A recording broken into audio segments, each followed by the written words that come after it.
As you can see, this build is just truly insane. This build focuses on melee charges and kind of just staying alive. It's kind of an all-around build. It also does a lot of DPS against boss also. Every ability with this Warlock can regain health, including the healing grenades, class ability, and the melee. This build is very, very hard to kill, and you're also putting out a ton of damage to every single ad.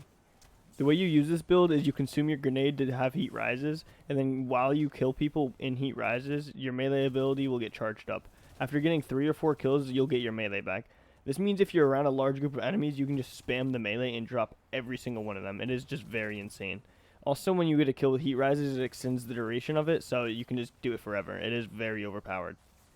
This build is truly insane, especially if you're playing with really good teammates. You're going to be keeping everybody alive, and you're just going to be dominating the battlefield. I'm also going to be uploading another Warlock Solar build. It'll be more focused on damage, kind of using the same melee type ability, but it's also just going to be a different and more crazy setup, and it's just going to drop DPS. It can even solo one of the Last Wish bosses. So without further ado, let me show you this Warlock Priest build. So to start off this build, I'm going to show you the main part of this build, which is the KARNSTEIN ARMLETS. Melee kills restore health for a short duration. What this actually does is when you get a melee kill, it'll regain like a quarter of your health, but then it'll also act like a healing rift just like in you. So it'll just be constantly healing you for a good like 5 seconds. So it is definitely worth it. Especially if you're going for this priest build that you really want to stay alive for. I definitely recommend using these gloves because you'll be constantly healing really no matter what you do. Then for the mods, I'm going to be running strength because I want my melee back faster. I was playing a game that had overloads, but run whatever mod you need. And then I'm also running Impact Induction, which this does is causing damage with a melee attack reduces my grenade cooldown, which then also gives me back health because I use healing grenades, or I can either consume it for heat rises. It's one or the other. I can use my grenade for DPS practically, or I can use it to heal. It's just very good. I definitely recommend using Impact Induction. It helps a lot. For the weapons, this is what makes the build really good for DPS against boss also. While it's also good for ads, it has the Wither Horde and then an auto-loading holster rocket launcher, so you can just switch in between them. And then I'm also using the Well of Radiance super, so I'm going to be dropping damage just like everyone else. So for DPS against boss, I'm still going to be up there with the top guys while I'm also slaughtering all the ads. So I'm going to be doing everything while keeping all my teammates alive. This build can literally do everything, I'm telling you. This build is just truly insane, and there's nothing you cannot do with this build. And then for the Dawnblade subclass, I go with the Well of Radiance like I was saying.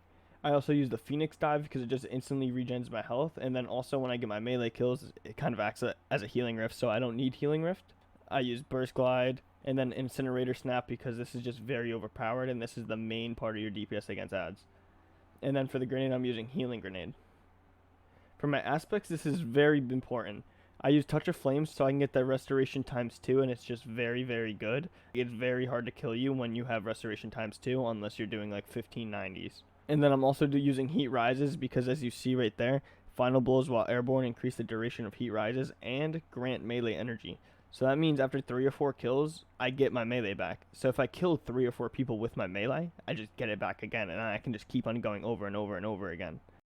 So for the fragments, I'm going to be running Ember of Solace because that's just very overpowered. Making them last longer is just very good, especially the restoration one. I like that. And then I'm using Ember of Eruption because the solar ignitions have increased area of effect, so that's just going to do more DPS with my melee, so it just makes it even better.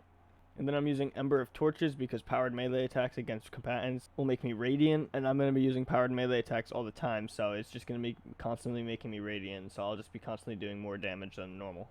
And then I'm also using Ember of Searing just because I like to get my melee back, because defeating scorched enemies gets my melee back. Anything that has to do with my melee or my health, I'm going to be getting. This is a priest build where I'm mainly going to be attacking ads with my melee. Unless I don't have it, I'm going to be switching back to my gun. But when it comes down to the health department, I'm going to be loading people with health, including myself, so it's going to be very hard to kill our team. So for the armor mods, I'm going to be running double rocket launcher ammo finder just because I like having more ammo for my rocket launcher. It's just very overpowered. I already showed you the gauntlets in the beginning. Then I'm also using rocket launcher reserves ×2 also, because I just like having 9 rockets instead of 7. It's just very overpowered again. And once again, my artifact is not maxed out, so I can't get the best solar things like this right here. Your ignitions do more damage and have an increased radius. Solar exotic final blows will create elemental wells.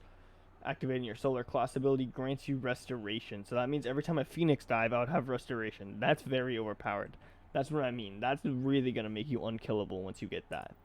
And then for the boots, I have Invigoration. I forgot exactly why I had that on. Oh, it just reduces my melee cooldown each time I pick up an overpower. So yeah, again, just for my melee, make the cooldown a little bit faster any way I can. And then I'm also running Rocket Launcher Scavenger just so I could pick up more rockets than normal.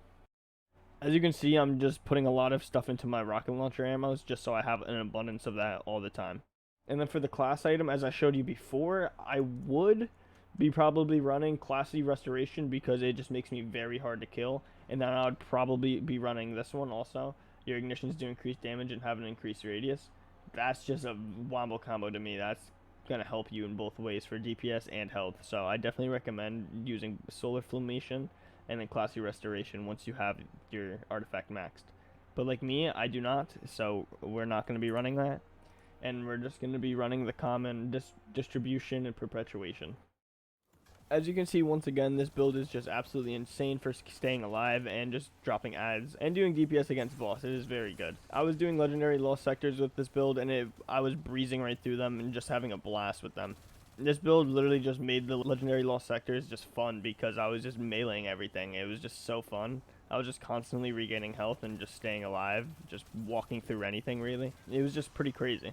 I definitely recommend this build, and I definitely recommend staying tuned until my next video because I'm going to be dropping an even more crazy, more DPS mini hand nuke warlock that just drops nukes from the finger Incinerator Snap. It's just very overpowered, and you're going to be dropping DPS. You can literally kill a Last Wish raid boss solo by yourself, melee only, by just using your melee. Like, it's overpowered. Like, a raid boss solo, melee only. That's all I need to say. I'll see you for that video. If you guys did enjoy the video, hit the big red subscribe button down below, and enjoy the rest of your day. Goodbye.